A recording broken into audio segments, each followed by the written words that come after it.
What's going on, ladies and gentlemen? This is Muscle, and this is another Two Line Music Hut's Entertainment Report podcast. And today we have a really special guest in the building. Listen, this man is all the way from the UK and has been in the business from 1980. One of his biggest songs worldwide is a song named Boom Shack-A-Lak. He's worked with many of your favorite artists like Shaggy, Sean Paul, Maxi Priest, Brian and Tony Gold. He's also worked with Bobby Digital and so much more. You know, we have in the building today, we have Apache Indian in the building today. What's going on, big boss? Yo, big respect. Thank you very much for that. Yeah, great to be with you, Muscle. Yeah, nice. Toronto, one of my favorite places in the world. And it's always a pleasure, man. It's always a pleasure. Thank you so much. Thank you so very much for joining us here today on the Entertainment Report podcast. Beautiful. You know what? It's all about spreading the love and the music. And there's so much, people know my music, but they don't know too much about me. So it's nice to talk to people personally and, people from the city that understand the scene. And, so it's all love, people. Anyone who's listening, thank you so much for tuning in. It's going to be inspiring. I know that already. Definitely. Thank you so much. So definitely on this program, we usually like to go from the beginning and bring it right up to 2021. So my usual first question is this. Where did you grow up and what inspired you to look to music in the first place? Okay, so I grew up in a place called Birmingham here in the UK. It's called the Second City, for people that don't know, the Second City right next to London. Right in the centre of the country, it's called the West Midlands. It's a great city. And a town called Handsworth, and the whole town, I grew up with diversity. I grew up with different cultures from India, from Pakistan, from Asia, from the Caribbean, from the Windrush generation. So it's a melting pot of culture from Jamaica to India. And, my parents are from India. And so I grew up in Handsworth. And in fact, when my parents went to work, when they first came over, they went to work and I was dropped off the nanny next door and she was Jamaican.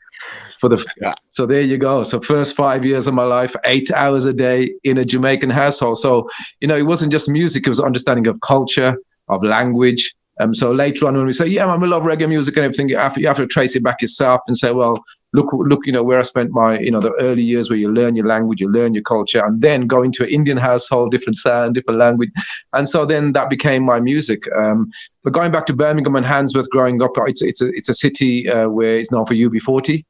One of the biggest reggae groups in the world. It's a white group, so it shows diversity really from the 70s and the 80s. Maccabee, Pato Banton.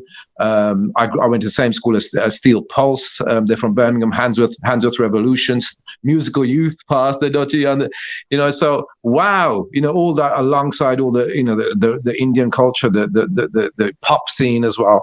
So yeah, man, everything was infused to represent that multicultural in my music.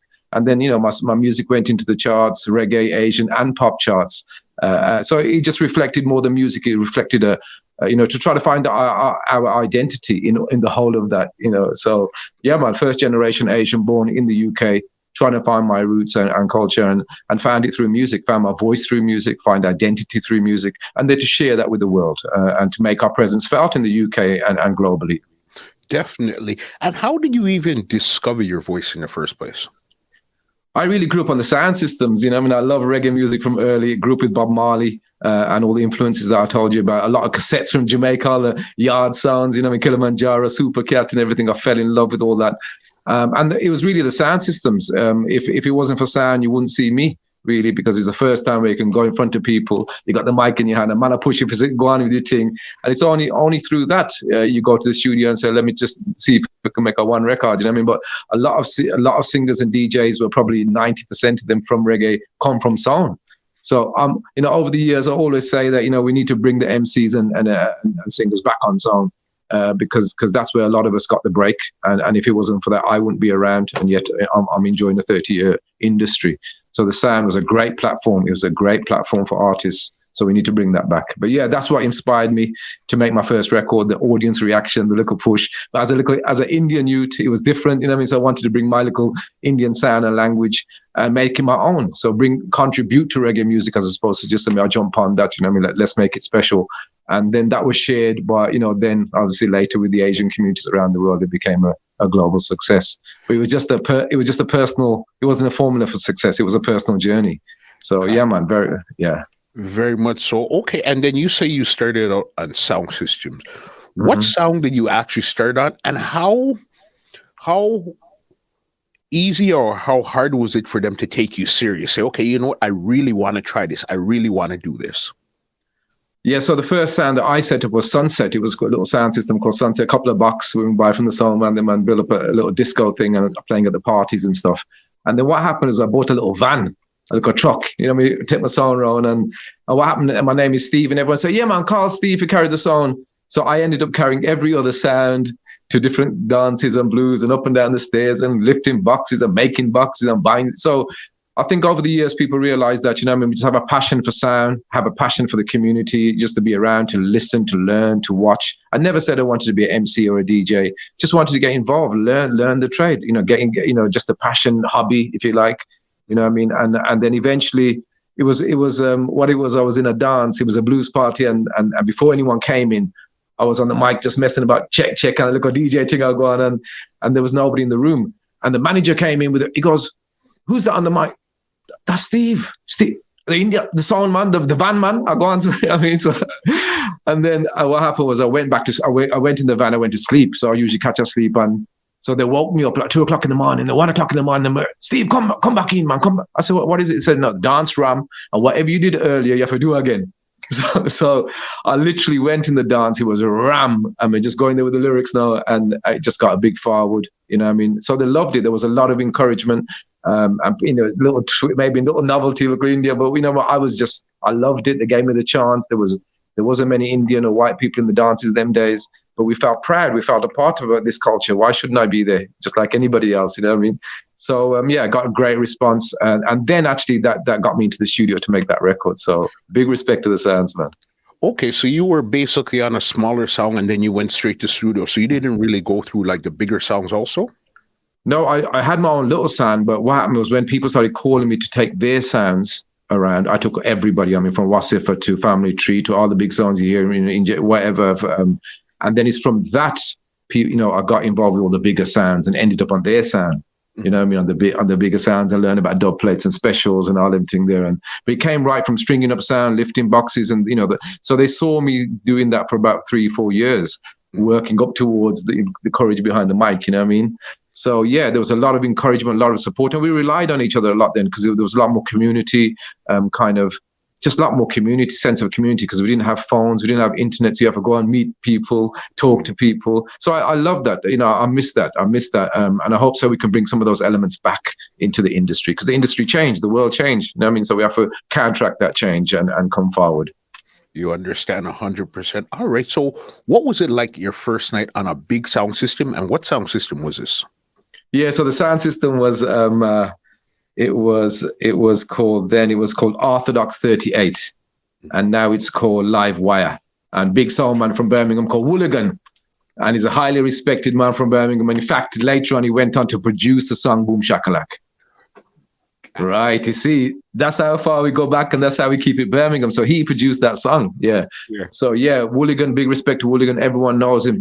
Big heavyweight sound system, man, you know what I mean? And inspired enough of us engineers, sound man, bands, man, everything. So, yeah, man, if it wasn't for, and he was the one that put the mic in my hand that night. So, yeah, man, look where it started from, you know, and he ended up producing that song. So, you know, the love is there, the blessings are there, and it goes a long, long way. So anytime I go anywhere, I will always talk about the journey. I will always talk about how important those early years was, and to tell people that nothing happens overnight. You have to work at your craft. And you know, people see me on the Hear the Journey and many, you know, chart hits and everything, but it came from 10 years of sound, you know what I mean, from 14 to 24 before we even released the record, you know what I mean? So yeah, man, it was a love from the community, a love from the Black community, the Asian community, wanting to be free, wanting to find my, as I said, identity, culture, and why shouldn't we celebrate? And then that sound thing taught me culture. It taught me to be like a news reporter, say something, Agwan, let's talk about it. And I didn't really hear that from the, you know, the Indian communities. That is different kind of music, like more jubilant, like, you know, coming from Bollywood, you wanted to be happy, bright. I get that. But what reggae did was make you talk about something like Bob Marley or the MCs, something's going on in the news, this what's going on, knife crime, gun crime. So what I did was I wrote songs about the Asian culture, like, you know, arranged marriages, caste system, whatever it may be, but in that conscious sense that reggae taught me. if you like. So I took that to Indian music, and yeah, no one talked about those subjects, and then people wanted those subjects to be spoken about. You know what I mean? So music is that platform to share, to care, to enlighten, to educate yourselves, to share all your emotions. It's not just look at me, I'm the man. You know what I mean? You have to tell people what I want. You have that voice, so people have to take that industry serious, man. Even more serious now in this day and age.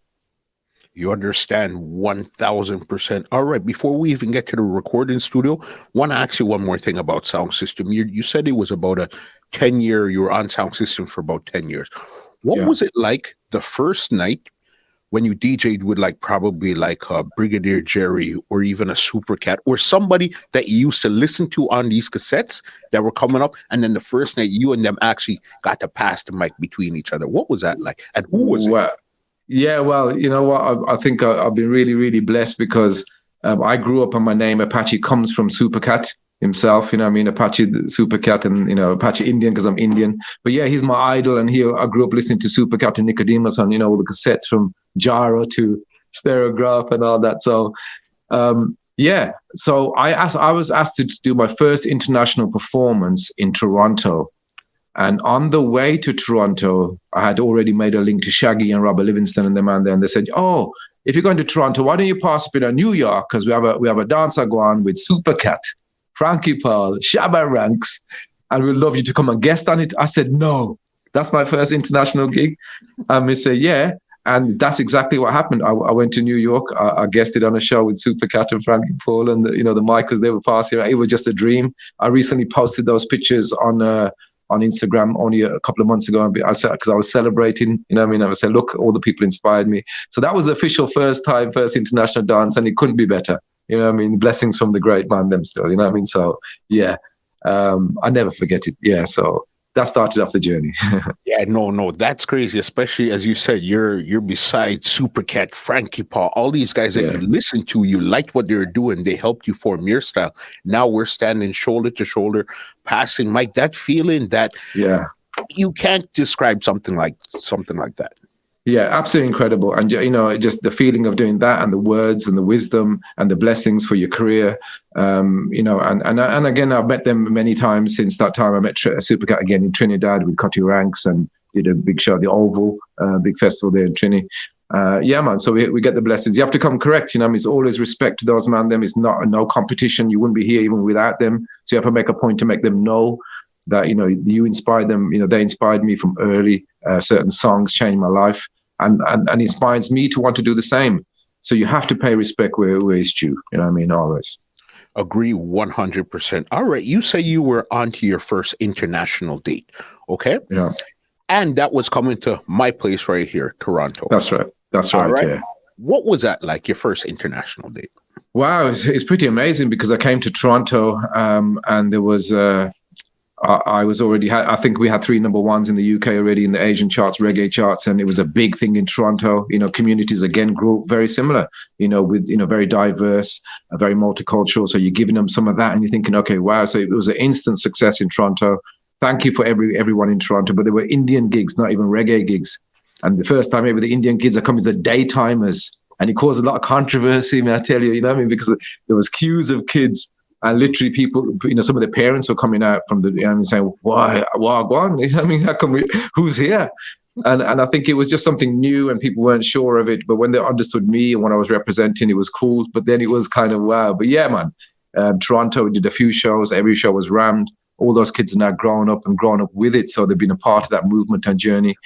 It was just crying out to be something different, crying out to be cool in a world where, you know, you maybe don't have Indian people, you know, in the charts or in the movies or on TV. So you want to be cool like everybody else. And that's what that gave them, the identity also around the world. So yeah, man, big respect to Toronto. And I know one of my songs, Arranged Marriage, was number 1 over there. We did lots of record signings and much music.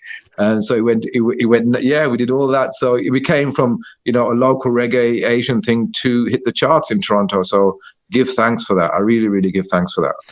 And what year was it that you came to Toronto the first time? The first time I came was 1991. And then I signed to Island Records in 92. And then I've been there a few years since, I mean, many times since that time. Okay, so you came to Toronto before you had the massive hit, Boom Shack-A-Lak. Yeah, way before that. Yeah, Toronto was the first place that called me, the first place, and still my favorite place in the world. And the people that brought me over there were 6 college kids, and they're still friends today. So we all grew up together. I know all the children, and we've kept in touch. They know my children. So look at that family thing. And we all met each other around the world. You know, we went to each other's weddings. So yeah, man, I love Toronto just like that, man. Yeah. Yeah, that's crazy because even what did you have out at that time where they said, you know what, we want to bring him over to Toronto? What songs did you have out at that time? It was the first 3 songs. The first song I released myself actually was called Movie Over India. And me say me gonna go make a movie, man, over India, playing away me catch an Indian airline. So, you know what I mean, like kind of Nicodemus kind of style. And yeah, it went to number 1 in the reggae charts, Asian charts. The second one was Chuck Day, number 1 in the Bombay chart. In the and me I tear them apart. And when we come, we bring a new style. So listen, crowd of people know you have to follow me. Chuck Day, you know what I mean? Them tune there. And the third song was Don Raja. Me are the Don Raja, me are the Don. Me are the Don, say Don Raja, you know, say this a youth man. Me are the Raja, me are. So yeah, man, them 3 tunes were bossing number 1 everywhere. And I'm say, yeah. So that gave me identity. I was mixing my language, my culture, my sound, and people accepted it. And, you know, back in the day, you have to remember, say, it wasn't about the internet or the phone. So people didn't know who you was, what color you was, what religion you was. So it was about the music. And now it's about everything else. Now you want to see what man looks like, how much followers he has. And it's not even about the music. So I tell people, go back to the music, hide your face, because that's a secondary. Don't let a man judge your music because, you know, it's easier. Let him go on with the record, and that's what the thing was. I mean, back in the day, if you didn't like the record, why would you want to know about the artist? So make it about the music. You know, blow that up and make it, and everyone said, "Why? Who's that? Where's that from?" So they can't judge you. Is it from Jamaica? Is it from India? Is it Indian guy? Is it a black guy? Is it 2 people? Is it? Let them go on, man. So people leave something to later when it comes to, you know, even promo, if you want to call it. Make it about the music. Make it about the music. And yeah, it was about that. It was about that. So they couldn't judge me. They just judge a record, and it went up in the charts. And then afterwards, as I said, I already started getting called around the world, and Toronto was the first place. I love that. That's crazy. And this is 91 here. So this is pre getting signed to Island Records. That's right. After the first 3 number 1s in the UK, it was a big thing. From 1989 was the first single, 1991. So then 92, I got offered lots of record deals from all the big labels. I mean, I said, boy, what's going on? I think they just saw something new, and they saw the reaction in the UK and around the world. And yeah, man, I got offered a £250,000 deal by Island Records, Universal Records. Yeah, Bob Marley's record label, and Shack-A-Lak with some pliers, and you know, everyone signed to them. And the first question they said to me, Chris Blackwell, and everyone said, "Yeah, boy. So okay, so we need to know that you like reggae and you understand this thing. Yeah, good." I says, "Yeah, we're sending you on the first flight to Jamaica next week." I say, "All right. So what's the mission?" He say, "Yeah, as you land, you're going to go straight to Tough Gong. Sly and Robbie's waiting for you. Same with the Bob Marley team. And you have to record your album there, and then you have to go Bobby Digital and say, yeah, wow. I mean, to me, it wasn't pressure, it was a dream. You know what I mean? We say, wow. So that's exactly what happened. I went on the first flight. I went to Jamaica. I met Sly and Robbie. I recorded a couple of songs in Tough Gong Studios, met the whole family.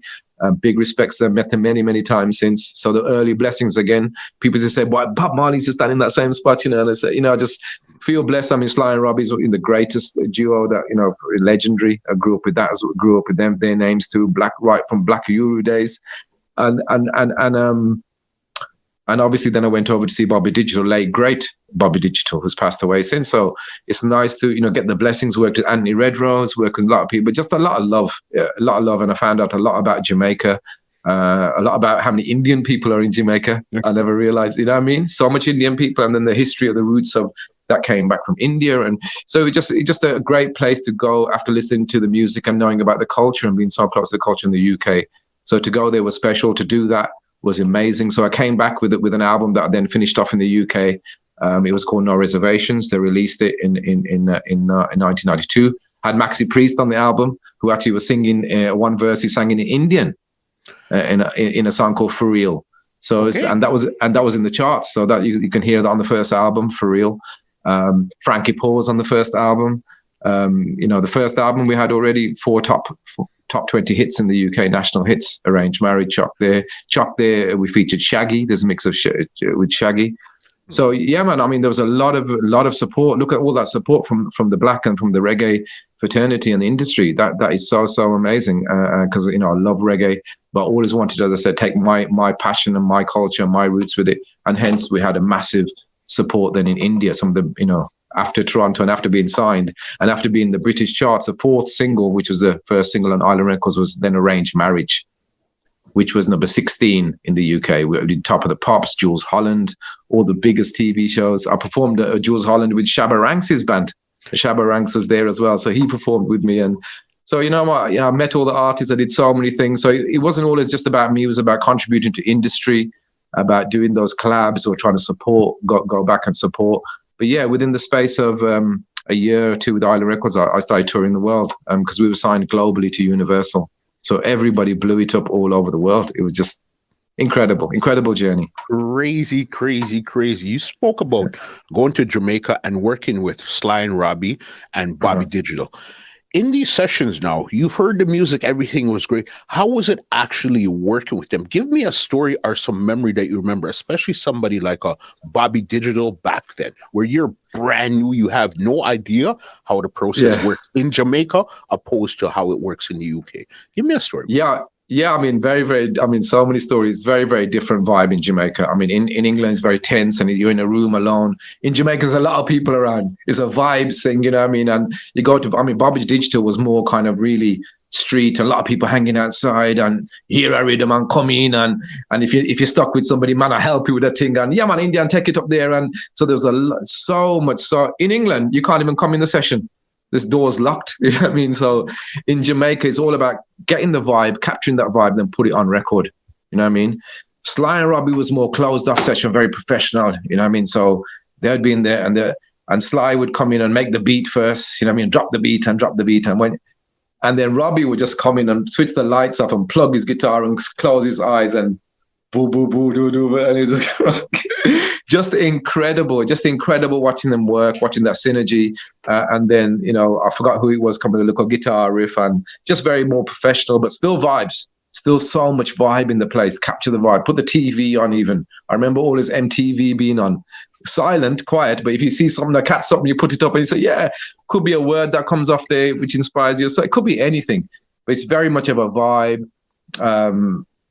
And I didn't feel like I'm on my own. In the UK, you feel like on your own. You have a beat and you have to write a tune. And in Jamaica, it's just complete. If someone's got an idea or suggestion, they don't worry about publishing or writing. They just come in and want the best thing for the night. And unless you get that reaction straight away, that's the testing ground for the record.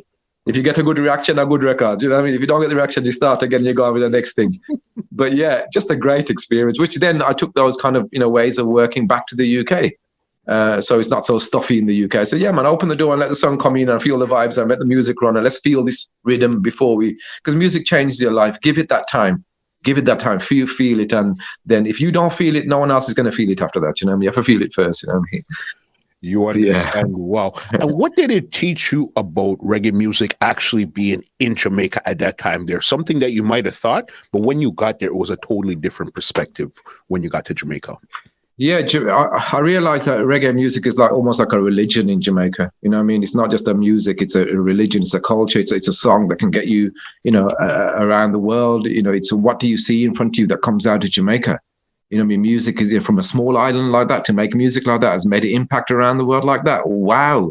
Which other music who has made such a global, I've been around the world and, reggae has influenced everybody from the days of Marley. I go far and near Pakistan, India, Singapore, Malaysia. You go Philippines, you will hear Bob Marley. You will see a T-shirt selling. So the religious factor, the culture factor, the giving back factor. So if someone's selling a Bob Marley T-shirt in the middle of Goa, some market somewhere, he hasn't got permission, but yet that Bob Marley T-shirt would sell because of his face. So someone's family is getting fed. So Bob Marley's still feeding the world. So it's more than they pay so much importance to music. It's a serious thing. It's not just that vibe. When you caught that vibe, it's a serious. If you're messing about, you have to leave. There's no time for nothing. No time for no time wasters. And I think that importance they pay to it, I love that. And I don't see that. I see that in other music, but I think it just means more from a small island to what they've done and what that young kid can achieve. And he's seen many artists tour the globe. with those records. And why can't he stand a chance? Why can't he get that chance and do that? As well as many other things, but we all need to be inspired, right? Whether it's athletics, whether it's the fastest runner, whether it's whatever it may be. If you don't see it, and if you don't see, I never saw many Asian people in the charts, well, none. So, I was inspired by people, but I want to inspire people to say, yes, of course we can do this. Of course we can be in the charts. Of course we can do that. Maybe against the grain. You maybe get a little bit of flack from your own culture, from other culture, but, nothing comes easy. Nothing comes. If it's in your heart and God is on your side, the journey is there. And reggae music is a mission. It's a mission. It doesn't come easy. Many clubs around the world, when you start playing reggae, people are walking out. You know what I mean? Could be trying to break new ground. So I tell people, when you come in the vibe, man, come in the movement, understand what it means. Take in that reggae. It's not just I like it or don't like it. Feel it. Understand what it means. All these, these words like peace and love and respect and all that. Which other music carries those slogans? It's not just slogans. It's real words. It's what they believe. It's how we move. If you're not moving with music and spreading love, what are you doing around the world? You're just singing your songs. What are you saying in between your records? What are you saying at the end of the show? I did Reggae Sunsplash in Japan, 100,000 people. You can still see Tokyo with every reggae artist under the sun from 14 cities. And I remember Rita Marley. I was always on just before Rita because we used to close the show with Rita and the I3s. And she said to me, Apache, look how much people out there. 100,000 people. You say, if your queen of your country was here, she wouldn't have all those people in front of her. So you make sure you said the right things. So it's about that inspiration. I mean, don't just go and sing your songs, people. Go on. What do you represent as a person, as a human being, as an artist? What are you saying in your interviews? And so that's what reggae taught me. Carry the word, carry the message that we're doing. It comes with music. It comes with reggae. It should come with every kind of music. Any music that promotes anything else, it's wrong. Music goes out to so much people. So take love with it. Take your words of wisdom. I just, as I said, I learned so much, and so much comes out the Bible. Some words come out the Bible. So many songs that people may miss. So I've included some of those things. I wrote a song, Om Namah Shivaya, Hindu prayer song, and I included Psalms 91. He who dwells in the secret place of the Most High shall abide under the shadow of the Almighty. So then cleverly people say that's how you mix cultures and religions within music, but by making it real. So, because we grew up with Christianity in this country as well as being Hindu, as well as all the, we go to school and we're proud of our Christian, all the teachings. So we embrace all that, and it almost becomes a new religion. What's that new religion? Just to be a good person. You don't need to read that out of a book. We don't kill, rob, or rape. We don't do nothing. And once you have that thinking, it's one God for us all, and you go and spread that word, good over evil. It's either you're good or you're bad. It's not about the color of your skin or the God that you worship. It's either a good person, bad person. You want around you to win. You want them to win. You want to give them confidence. It's not just about you. The world is for us. We all have a place, and we all have a responsibility to help each other. So I'm sorry I talk too much, but it's just passion. Yeah. Passion. Listen, when you get somebody, a guest like you definitely just let's talk, and I definitely want to hear what's in your mind, because again, as you said, a lot of time people hear the music, but they don't really know the man behind the music, and that's the connections that we like to build. So you have a deeper appreciation of what you do and why you do it. You understand? Respect. Okay, thank you, man. So then, yeah, no problem at all. So the first time Jamaica, you recorded your album, you guys are doing good. Was this when you introduced Bangalore Muffin? No, the Bangalore Muffin started right from the first record. Okay. So right from Movie of India, there was a element of Indian sounds, and they call it Bangalore Muffin because everyone knows that from Punjab you have the sound Bangalore. So they said, yeah, Bangalore and Ragamuffin. I never really liked that word really, but them say, yeah, they couldn't find a word for it. So yeah, Bangalore Muffin works. It was more Ragamuffin than Bangalore, but so it goes. So all the songs had elements of Indian sounds from Movie Over India, Chuck there, Don Raja, and then Arranged Marriage had a bit more of the Bangalore sound. So we also took the Bangalore sound into the mainstream charts. So it was a big fusion of making history with them kind of reggae and fusion and something new.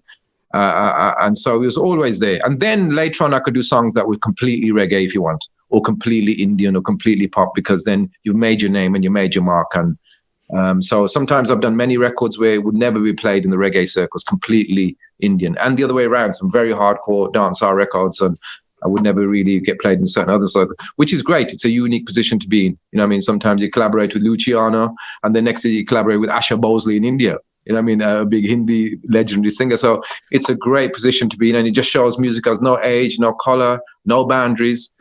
You make it your own, and you go on with it, and you push it and inspire other people to just not do music, but that you can be different and successful. You don't have to follow the same. Let's be different. Let's think out the box, especially with the year that we've had. Let's go and do something different. The world changed. How did you change, people? What did you do to change? So yeah, man, it's very, very important. As things change, we have to change and get stronger. 100% agreed. 100% agreed. Okay. Album, touring, and everything. Okay, so then now you came to your second album, or was your second album a EP? That's a very good question. Yeah. So yeah, the second album was an EP only because I recorded Boom Shack-A-Lak. And it was my part of my second album. And they said, oh, we need to release this quick time. Because it was a summer. And we said, no, I'm doing an album. They said, no, let's just put it out as your first 4 tracks. Have you got any tracks? I said, yeah, I've done 4. Let's put it out. So yeah, man, we like that. It was a summer. They put it out as EP. And then it came out on my second album. It did come out on the second. Yeah, it did come out on the second album. So it came out as a single, as an EP. And then that blew up around the world. And that was the global big hit. Yeah. What was it about that song in particular you think just took the entire globe by storm? I just think it was a feel-good, fun song. For people that don't know, it was on the back of the whole movement in the 90s where Shaggy had the Carolina, you know what I mean, that kind of 60s roots, you know what I mean, the different kind of groove. And then Brian and Tony Gold had some compliments, girl, of your kiss. So that same different groove, me say, all right. And then there was obviously the Tease Me, Shack-A-Lak and Pliers, and Twist and Shout. So that was that kind of, I mean, say, yeah, I said, I would love to, you know what reggae is like, if there was a little vibe going on, you want to do your vibe. So my thing was that I did that song, but the other songs, every single song I mentioned was a cover version. Mine was an original song. So that's why I take, you know, a lot of pride out of that. So I'm gonna write a new song based off that thing, but wanted to make it my own. It was producer setting again in Birmingham. It was just something fun that we did in the summer. And I took it to the record company, and they were kind of shocked them because it wasn't the Bangalore Muffin thing. It wasn't the dancehall thing. I said, yeah, man, it was just a little vibe. And they actually didn't release it as an A-side. So that's the true story. So, you know, you find out the real story. They released it as a B-side to a record which was called AIDS Warning. Great song about AIDS. This is a warning to each other. Great song, you know what I mean? And because they wanted to, I respect them because they never wanted to go for the big pop thing. They love the record still, but they wanted to keep it original. And we say, yeah, but you can't, you know, once a record's done and it's a vibe, you have to just run with it. So eventually it was Radio 1, the national radio station in this country. They turned it over. They played the A side. They A-listed it on the radio station, and that's our national station. And then record company ring me and said, "Why, Apache, I think we need to release this." We say, "You're damn right." And yeah, man, it came straight in the charts at number 8. I did Top of the Pops. It went to number 5. It was a global hit around the world. Number 1 in Brazil, many countries. It's been on over 200 TV commercials. It's actually on a TV commercial right now as we speak for a year in the UK with Anthony Joshua, the big boxer, with a Lynx ad with the spray. And it's gone on obviously eight Hollywood movies. You know, I mean, Dumb and Dumber 1 and 2, Scooby-Doo 2, 3, so many. So it just shows that, you know, we could be a part of the world. A little writer, singer from Handsworth could be a part of the global stage. You know what I mean? It's made me. So, you know, and what happens with them kind of big tunes? It brings, even if it's a fun tune, it brings then more fans to you, and then those fans start looking at your more serious work then. So it works. It's all win-win, and it's obviously an original song. So, you know, thank God it made me a little bit of money, especially in the lockdown with the TV commercial. But yeah, that's how it goes. You know, it's blessings from God. Blessings from God. Give me a big tune. Could have given me a few more, but yeah, man, the one is good.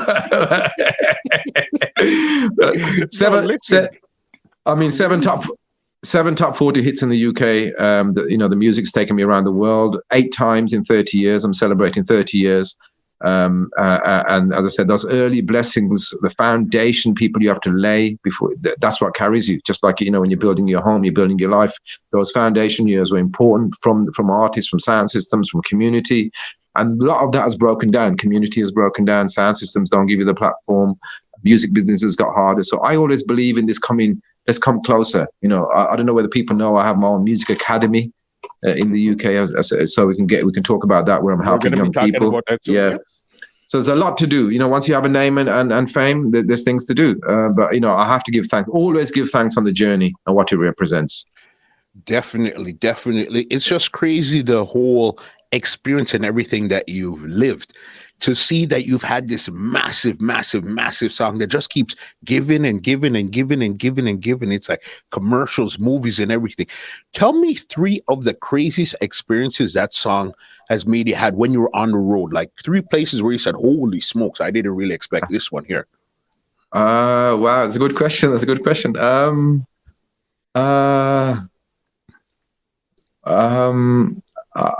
sure. I'm not sure.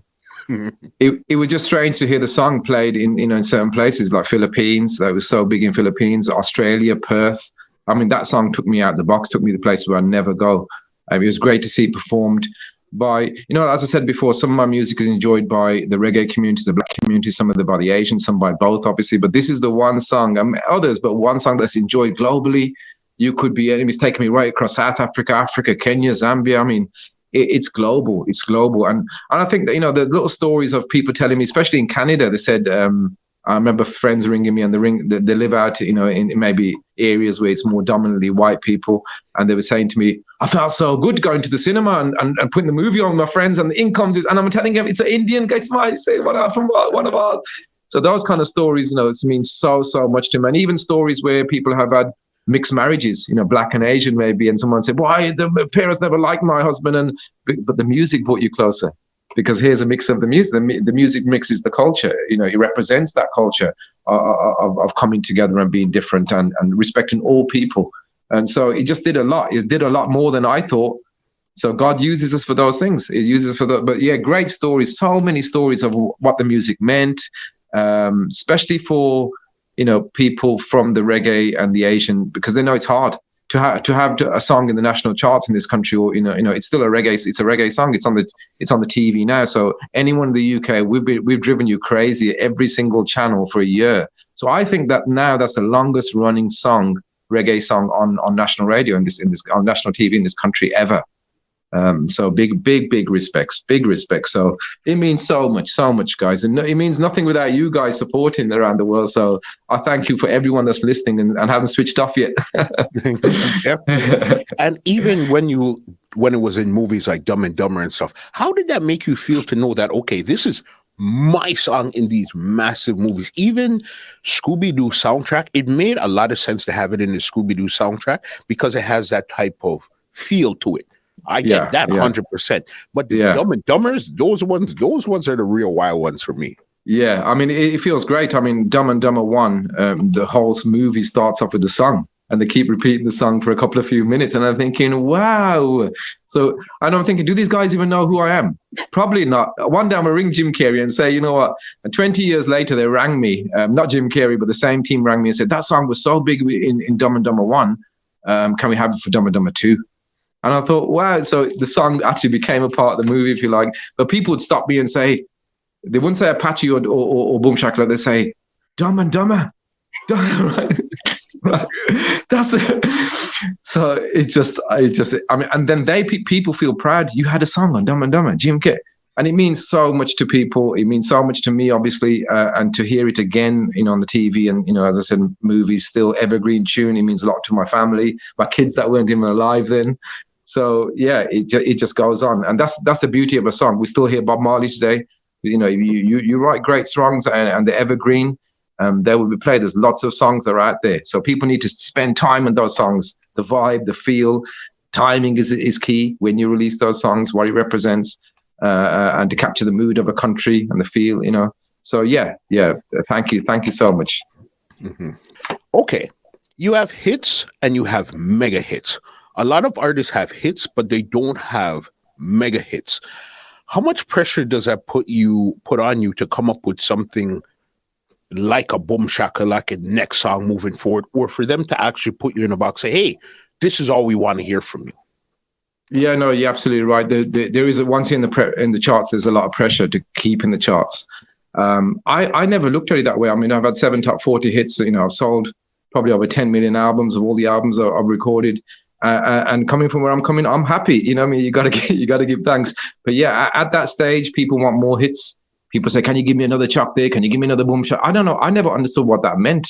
How can you give somebody another boom Shack-A-Lak? How can you give somebody else? So songs are songs. I will carry on recording songs. Some are bigger than others. We record songs because we love songs. If they go further, obviously it's great for us, but a lot of that is to do with the promotion, the videos, the campaigns. It's not sometimes just the song that, so I don't judge music like that. Sometimes I hear how much Barry Salmon tune I hear and it should be number one in the national charts, you know what I mean? Or Frankie Paul, but they're just not in that system. So yeah, there's pressure and there's not pressure. I never looked at it as pressure just because I love what I do. Everything's a bonus to me. Everything was great. And you think after everything that I've told you, and there's more that I can complain. But yeah, the record companies, yeah, they put pressure on you to keep delivering those hits. They only want the hits eventually because that's where the money is for them. But the game's changed. The game has changed. So it's not about that anymore. It's not just about being in the charts. It's about performing. We put a lot of emphasis on performing. So I'm a touring artist. So, as I said, I've been around the world 8 times. But if those artists now, this new generation, are living behind the screen and not performing or not getting those skills, you're not going to last. Even the money's in the performance. Because when they can download your music for free, but they can't watch your show for free in front of you. They have to pay the ticket to go in. So are you one of those artists that people can book you and and you can perform? Are all those followers that you have followers that people are going to buy your ticket to go and see you in concert? So we have to get this right. We can't live in la la land. You have to work hard. I love to see on the Instagram someone performing live, as opposed to just the miming or just because I don't know what I don't know until so on those global stages, the waiting for performers. I think a lot of emphasis is put on. Everybody wants to be a star, X Factor. Everybody wants to be. So we need to take a step back and concentrate on all those people that don't make the X Factor. What about the people that are not number one? And don't win. So do they give up on their dreams? Have they? Some of them maybe thought that was their shot. Your shot is just to enjoy music and see where it goes. Love your music, love your talent, and feel your vibes, and then see where it goes from there. And that's what my mission is. You understand. You totally get it. Okay. You said you're a touring artist. Okay. Tell me 3 of your most memorable experiences on tour and where did they happen? Wow. Okay. That's great. I think one of the greatest tours I did was Japan. So I got called to do Reggae Sunsplash and do Reggae Japan Splash in Japan. We did 7 cities going this way with about 25 artists, everyone from Jamaica. And then there was another 7 cities that way with another 25 artists, and we all met in Tokyo with 100,000 people with all these artists. And what happened was I was like number 15th on the running in the day, and I performed the first show. Rita Marley and I3s would close the show. Shaggy would be on it, Shack-A-Lak some pliers. I mean, you name it, Freddie McGregor, everyone was there. And they said, I think the Japanese said, yeah, Apache performed good, so we want him to close a show with Rita. We want him to be the one before the Bob Marley tribute. And I thought, wow, right. So not only am I the only British artist there, but I'm the only Indian artist. So really at the box in front of all the biggest artists from Jamaica. 8 or 9 band played in every show. So I did then 6 cities I did headlined. And then when I actually got to the final one with all the 25 artists, they said, okay, who do we want to headline next to Rita? It was Apache Indian again. And it was those kind of things that brought respect from the reggae industry, from the artists, and obviously the live band. They said, yeah, Apache, you take it this year. Every year somebody take it, and you take it this year. And you know what? They called me back the next year and I did the same thing. I did the same thing in 95, another 7 cities, ended up headlining again. Same band, 8 or 9. So big respect to the 8 or 9 band. So yeah, it was all about that. And those things that you can see on YouTube, it's all there. But that was a great performance. Another one was India. So when I went to India and I did Delhi, 50,000 people. So people, you know who you are if you're watching this, 55,000 people at the Nehru Stadium. They were so chuffed that I was number one. I was number one all over the world, and India. And I remember talking the language and I'm bigging up Jalandhar city and Punjab and everything. So I remember going to see. I was taken to see the Prime Minister of the country in 1993 and Sonia Gandhi and no one could see her because her husband got assassinated, and you couldn't see her. So I was asked to see her and her sons and her daughters and all the kids in the palace. They said, well, these are kids too. We want all your autographs and all these pictures with everyone. And then Sonia Gandhi's son, which he doesn't go out anyway. He goes, I want to come to the show. And I said, wow, well, the stadium is called after your dad, Nehru Stadium, right? So I actually asked him to disguise himself and come, and he did. He was right in the front row. He disguised himself and he came in. And he just wanted to be a part of the crowd. And no one ever. I don't even think I've ever told that story. So there you go. But yeah, I mean, these special moments kept me going. I think the other one maybe was my first performance with Supercat. Like I said before, that was a great way to start my career. I was nervous, but Supercat, Shabba Ranks, Frankie Paul, I mean, the whole of them, the blessings to get in my first ever show. So I think with those early blessings, it gave me the confidence. Confidence. So yeah, those are a couple of shows, but there's many. I mean, Africa, there's so many stories from Africa for getting called to do Indian shows there. But all the Black Massive come and say, "Why Apache? What do you mean? You say you're not coming to do a dance with us, man? What do you mean?" So I woke up. They asked the promoters, said, "Can we do something with Apache?" I says, "Yeah." They says, "Yeah." So I said, "They said, yeah, man, we're going to take you to the dance tomorrow." I say, "Yeah, all right." So they literally turned up my hotel with a truck, with the sound at the back of the truck, and on the way, and they picked me up. And on the way to this dance, they're playing the sound. We strung up the sound. We had the whole session, wicked session, right in the ghettos there, Kenya. And then on the way back, they plugged in the cassette in the back of the truck, played the whole session in the truck, and drove to the city and drove me back to my hotel. You see them kind of things that real love and that vibe, and you can't do that in other countries. I mean, just a great respect, and I know I would never forget. There's many stories like that, but yeah, that's what keeps me going. Definitely. All right. There's a couple other stuff that you do because you're a very busy man. All right. I want to go through some of that because I know at one time you had a talk show called Real Talk. You were the first Asian DJ to have a radio show on BBC. BBC Radio 1, yeah. Yes. You opened up your academy, Apache Indian Music Academy.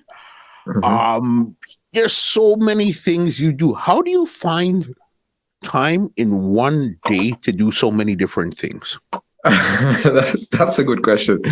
I do the things that I love. I go with my heart and I go with my soul. But you know what?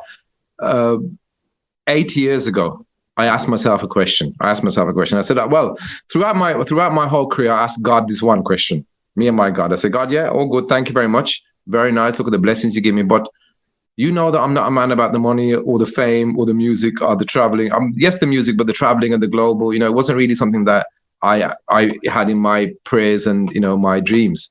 So what is it? There's something missing. I'm not going to be happy. So I questioned this for many years. 8 years ago, I found the answer. To give back.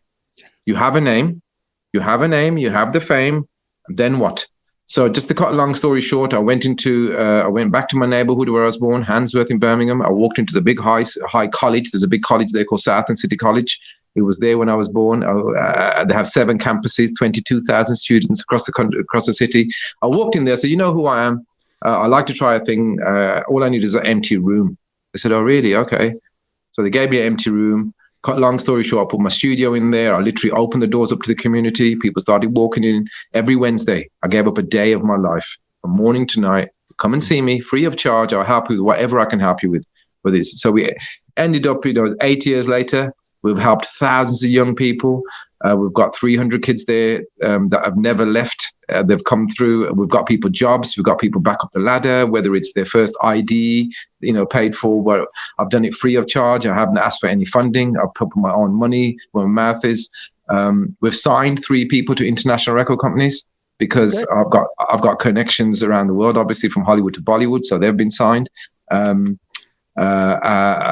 We've got, as I said, we've got people jobs because I'm based in a college. We've got people back into education, and just that from that Wednesday, we've changed so many people's lives. We deal with knife crime, gun crime.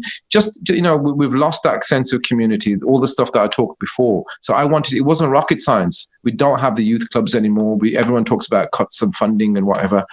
What my philosophy is, let's use what we've got. So we've got colleges that close at 6 o'clock, right? So what about after that? So there's your youth club. We've got facilities that we pay for as taxpayers, gymnasiums, studios. So I said, well, someone actually told me, see all this equipment here and everything, even the chair, it belongs to you, Steve Apache. I said, why is that? They said, well, your people pay tax. So if you've got a better idea for me, you got to run with your idea. 8 years later, we got voted the best group in the country by the National Diversity Awards in Liverpool. Every kid has been around the country. I have my own AIM Academy now in Holland. So we've set up AIM Academy in Holland. The next place is India, Jamaica. We'd love to bring it to Toronto. Just a concept where, you know, it becomes a nucleus in that community that people can come homeless. We represent charities from Diabetes UK to mental health, to anxiety. Whatever it may be, it's missing for those kids that are falling through the cracks. We talk about the rich, we talk about the people. What about the kids that just can't get up that ladder? Why can't we help them? What is it stopping you to get up that? And she will say, oh, I need ID because I can't open a bank account. Why can't you get ID? Well, it's going to cost me £50, my first license. So I've done that. So you look at every child as your own. Like, you know, you want them to win. And then with your name, I go out to, they call me Robin Hood. Instead of stealing from the rich, I go and ask the rich. I say, well, you know who I am, and you support me, I support you. So somebody sends me 3,000 bottles of water every year for my kids. And so I'm saying that let's look at what we've got as opposed to what we haven't got. Let's help our young people. Let's use the name that we have, if we have a name or a radio station or a podcast or a platform. What's it for? It's not for ourselves, is it? It's to help other people. I certainly can help other people. I certainly have changed people's lives. And then I certainly found out the purpose of my whole life and my career. It was about giving back and using my name. Now I feel so more happier that you know, the circle is fulfilled. I know my mission. I've done what I've done, and I can carry on doing what I'm doing. And I am. I've got new music coming out, new singles coming out, but there was all this time to give back. It doesn't take much time to give back. You know what I mean? So we're dealing with, so it's the best thing I've done in my life. It made sense of my music, my career. I would encourage other people to go out there and support their communities if they can. We work with the police. We work with all those things that they say they cut NHS, all those things. We don't wait for a COVID. We don't wait for someone to get shot. We don't wait for someone to get stabbed. We do the preventative work. Help them before they get there to that crossroads where they go this way or that way. So the work has been very intense. I work with many other groups across the city, from mental health to women's groups to alcohol abuse to drug abuse. There's so much stuff. There's lots of great things, but you know what? We it's no time to brush these things under the table. It's time to speak. We don't speak. We don't speak as men. We don't speak in certain communities. We need to speak because it helps with mental health. And so those places have gone. People are living, especially young people, it's hard for them. They're living almost like it's them against the world. And we didn't grow up like that. We grew up with watching hard work and being a part of a community. So you can't just keep pointing the fingers at the young people. You have to come halfway and meet them. What do they have out there? So unless you help them come over those hurdles, this is our next generation, right? So we have to help them. These are our children now. So but we have a duty to help them and use the resources, use our experience, and pass it on. And if we don't do that, I think, you know, a lot of them are losing direction, unfortunately. You understand, and especially somebody like you that's toured the world, you understand because you've seen it from so many different ways, places. Okay, you've seen it from the UK side, you've seen it from the Canadian side, the West Indies, India side. So somebody like you, I think, would be one of the best people to be in position to be more preventative, more than trying to cure it after the fact. Another thing that you had brought up earlier, and this was early in the conversation, but I know this is something that you're passionate about right now, is your label and your sound system, Karma Sounds. That's right. Is this a new remake of your old sound system, or this is something new that you put together and your record label? Yeah, so that's great questions. You've definitely done your homework there. Yeah, I mean, the label, the name Karma Sounds has been around for a long time. It's a sound that I've had for a while. I've played around the world here and there, but obviously, like I said, there's not enough time to do everything. So my son has now a good age. Now he's 23. He's been touring around the world with me, DJ Raja. So he's 24 years old. So he's kind of taken over the sound. So he says, Dad, yeah, okay, let me run the sound with you. So I mean, literally, he's gone around the world. We just come back from Miami. We went to India, went to a lot of places. It's great to run the sound with him. We have lots of specials. And I'm just trying to show him the whole culture of sound again, because I love sound. I love playing sound. We started building up the dub plates and the specials. And yeah, man, I would love to go out there and not so much kill sound, you know what I mean? Kind of, I just love the whole vibe of it. I think some of it's gone wrong, but like I said, there's no DJs, no MCs. There's a lot of swearing and shouting and all about and I don't like it. So I don't want to enter that zone. But I love the style. I love the sound. I love what it can do. When you go to India and those places, India now is one of the countries where exploded with sound system. They have their own reggae Sunsplash now. Japan, Goa Splash. A whole heap of artists have been there and a whole heap of special. So again, you're giving back to reggae. You're giving back to the industry. You're giving back to the artists. I love that. But it's like playing sound the old school way. We want to DJ again on toast and peace and love and respect. And you're not hearing, so they're kind of behind. But it's really, for me, that's the future. You have to go back there, one step back to take two steps forward. So I would like to play my sound like that and take that around the world. It can't be any other way. So yeah, the sound, the record label. Record label is very simple because you know what? Everyone's got their own little record label now. It's not about the big majors. It's about what you can do yourself. You can set up an online thing yourself now. It's very easy and very cheap to do it. It depends what you're putting out on that label. So I will be releasing a lot more music. There's a song coming out this Friday. It's a collaboration with Yami Bolo called No Mash Up the World, Beautiful World, No Mash It Up. Obviously, for things that are going around the world, we need music like that, inspiration. Yami's a dear friend. I worked with him before, so it's great to be able to call him in. It definitely, I mean, it was like calling him in. He was calling me and said, "Apache, we have to do a song. Look what's going around the world." And and that's literally where it comes from. And that kind of passion drives us to write a song like that. It's been played everywhere all over the world. It's my first release. Look out for that. There's many more releases coming. It's just all the things that I wanted to do, but obviously the lockdown gave us that time. I released a new album in November called What's Not to Love. That's doing really, really well. So people, if you haven't heard that, watch that album. Great album. Went to #1 everywhere again. So did really, really well. And it's almost like the young generation has come and they're rediscovering them songs again. So they're also looking for identity. So they're finding it. So I'm hearing songs that I haven't heard for 20 years. These kids are saying, "Oh, look at this one. I look at this one." And where the elder people have had it and they grew up and they're not listening so much to music maybe. So there's a whole new generation of fans. So I always work and I always talk and I always perform like you don't know who I am. So I want to impress you. I want to get you it's a movement. The music is a movement for change. It's a movement to recognize change. It's a movement to recognize what we can do together. That's why I call it a movement. Music is a movement. I've always called it that, and we're stepping up the movement because look what happened in the world. I'm gonna do that on my label, with my sound, with my academy, and make it more about people. It's not me. It's now look, you can see a team of people who believe in that same thinking, the thinking of one God, one unity, peace and love, not color, race, and things that are keeping us divided. Bring back those things that keep us together. And music is such that it brings people together, right? That's how the academy works. So now that you have communities out there which are more diverse, in the UK, we have people from Eastern European, lots of people from Africa. So how now do you relate to these people? There's how many different religions and cultures to us? So before we had 2 or 3, now we have 23. So unless you find a way to bring them together, music brings them together, sport brings them together. So those are the 2 things that you can kick a ball with somebody you don't even know. You can't even speak the same language. You can play bass and drums with someone, but you're in the same room. When you're on the street now, you can say, "Hi, I know him now."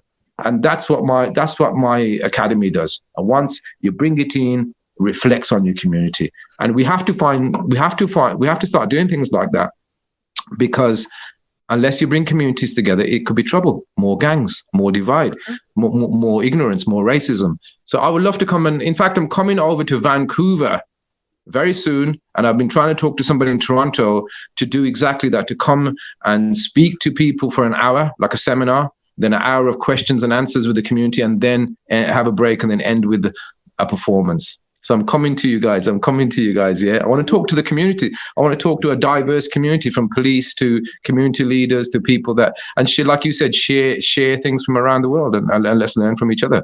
That's what it's about. You know what? Let's talk off the air and see how we could actually make that a reality instead of a thought. All right. Okay, great. Well, yeah, thank you. Good. Got 2 last questions for you before I get you out of here, okay? Okay. You worked with Supercat. Big dream. But then another person came along, Mr. Sean Paul. What was that like working with first Cat and then now with somebody like a Sean Paul? Wow. Yeah, Sean Paul is incredible to work with. Wow. I mean, what a great artist. I managed to tour with him in America, a couple of shows there, Philadelphia as well.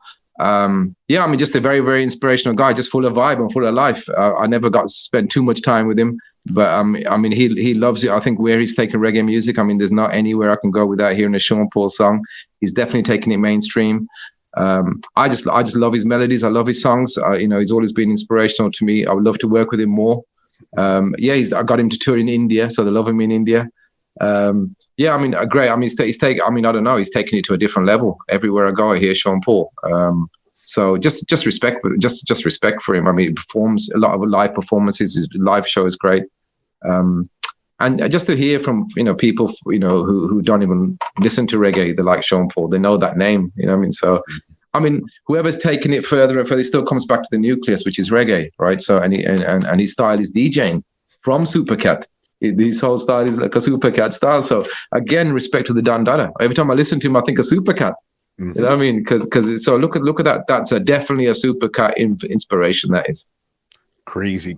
Listen, we're in 2021, all right? So we're going to end this conversation on a super high note. You received the British Empire Medal for 2021, which is a New Year's honor for service to music and young people, all right? What was that like actually getting that medal? Out of all the awards you've ever received throughout your whole career, that one in particular, what was that like? Yeah, thank you so much for mentioning that. A great question to end on.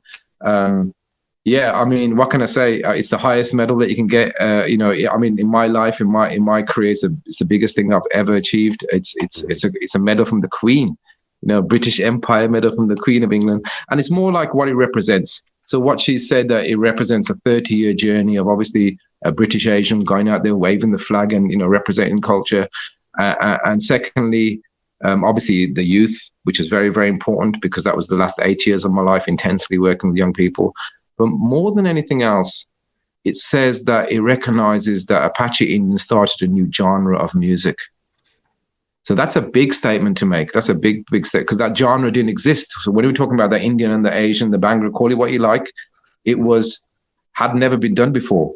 So now, so sometimes my music found a place here and there. Sometimes it went to no man's land because it didn't fit into the reggae or the Asian or the pop. Sometimes it was nowhere. But he definitely created a new genre because when I started, it was hip hop or Bollywood or reggae or raga. There was none of this fusion, Bhangra. It was nothing. So now they've traced it back and they realized that actually it started from movie Over India and Chuck there. The guy started a new genre.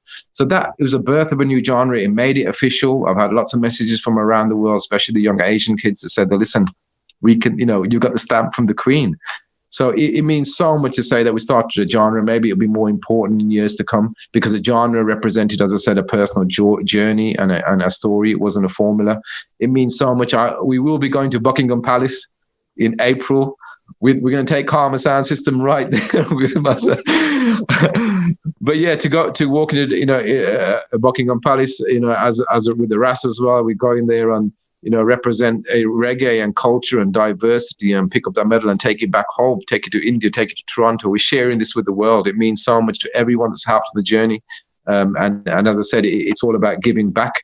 So if it represents all that, I'm definitely going to be collecting that. And some people say, well, you can't get anything from the Queen, because of this, that, and the other. I say, listen, if you want to bring change, there's no point shouting from outside the castle. You have to go inside a reason thing, man. You know what I mean? So, yeah, I mean, even with education, I work in a college, but I'm not a teacher. So when I worked in the, I did lots of things I didn't like about the education system and people complaining about teachers like this. I got myself in the education system to the youth club, but they then employed me to help with their kids because it's a new style of teaching now. Maybe the old style doesn't work anymore. So that's what I'm saying, people, if you come forward with some ideas, the world needs your ideas. The world needs to listen now to us, needs to listen to the younger generation, and especially after the year that we've had. So I am now going to be using my British medal to, it's giving me more confidence to say I'm doing the right thing. I'm going to do more. My voice got louder. I got more things to say. And the kids feel proud of it. The kids so proud of the award themselves. And it's opened up a lot more doors for me. So I'm definitely going to come to Toronto. I'm definitely going to be coming to see you. I'd like to speak to you off air about what we can do. But there's more work to do. I say to people, don't get comfortable in your little lives, people, because there's things to do. We haven't been in these countries for long. And already, man, I get comfortable. There's things to do. There's things to achieve. People say, why don't you relax, Apache? You've done your thing. No, the journey has just started. I've proved to myself who I am. I realize what my journey is, but now I know what my mission is, the bigger mission. And unity is strength. So I'm asking people now to come together with those ideas. It's not just me. Step on the platform like what you're doing today, and hopefully the listener out there is inspired to reach out. If you're a young person, you can get in touch with me right now. AIM Academy. Look out for it right there on social media. If you send me a message, I will reply. I will help you. I'm a young person. I'm learning my thing. Tell me that you've taken it as far as you can first. Don't just and come with your manners and respect. My academy is built on manners and respect, and that takes you around the world. It's not just your talent. You come with your manners, respect, you be on point, respect for people, wanting yourself to win, wanting other people to win, and together we all win together. You know what I mean? We and be free through music. Don't let anyone hold you back. Do the right thing. Be the right person. Do your best. You don't have to be the best, but just do your best in life. Share, care, and we will get so far that I think people will be surprised what we can do when we're really supporting each other. I think Black communities, Asian communities have a lot more needed to work together. Every time we hear, "Why my own brethren now support me again," and so on, so everyone says the same thing. You know, we really need to put our issues aside. The world changed. People are dying. This is a matter of life and death now. It's not a joke business. We're places like Toronto and England, have they had their best days? Some people saying England's had its best days. Time to leave and go back home. Did our parents come here to live? Or to make money, or to have a better life for us? What's the better life for our children? So we have to still ask questions. We have to still see if we're still seeing arguments about racism on a global level. We're still seeing Black Lives Matter. We're still seeing, things are going on in India. So the world is not calm, people.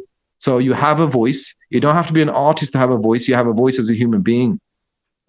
Make your voice heard. Make your views heard. But as I said, the one man shouting don't work no more. That unity is strength, and you can change the world. And the unity that we just saw in America with the trampling of the Capital One, it just shows where people's minds are. If you aggravate people, if you feed them things, it goes wrong. So there's always a place for bad people to go. Where do good people go? That's the question. That's really the question. That's the question. You understand. Boss, great conversation. If they want to check out anything you have going on, the Academy, all the million stuff that you're always doing, leave some info so they could check you out online or anything. Yeah, Apache Indian HQ. That's all the social media. AIM Academy is AIM Music Academy. Get in touch, people. But Apache Indian HQ, Instagram in particular, I answer it myself. You send me a message, I guarantee you I will reply. If you don't ask the question, you won't get the answer. Let's work together. There's a lot of things to do. I am coming over there. I think it's June. I'm already booked to come over there to Vancouver. So if anything, we're just waiting for the doors to open. So once that's open, I would love to. I'm not leaving Canada without coming to Toronto. I'm not leaving without seeing you, Muscle. I'm not. What a great conversation. Very, very inspiring. I can only thank you so much for sharing that love, and and all the people listening. Thank you from our heart and soul. And hopefully we can continue and come back and have round two again and updates. It's not just about the one thing. There's many things to discuss. Mm-hmm. Many things. You understand. Yeah. Many things. Mr. Don Raja, aka Apache Indian. Get us out of here with a boom Shack-A-Lak muscle dub plate style. Boom Shack-A-Lak, what Muscle Head want right here from Apache. So we are chant, we say, wine your body, wriggle your belly, dip and go down in the new style. You see Muscle Head up my for everybody. And anytime come I say, big and ready. You hear it from the Dana with the wild Apache. Me say, string down your sound, pack it back down. Muscle Head, I say, they are in town, fi kill a sound boy, run them out at, yo, boom Shack-A-Lak. Big respect, man. Thank you so very much. Listen, let me give you an outro and get you out of here, because this conversation was definitely one for the books. All right. Respect, sir. Thank you. No problem. Thank you. Outro time. Well, ladies and gentlemen, this is Muscle, and this has been another Two Line Music Cuts Entertainment Report podcast, and we are out. This podcast is brought to you by www.twolinemusichut.com.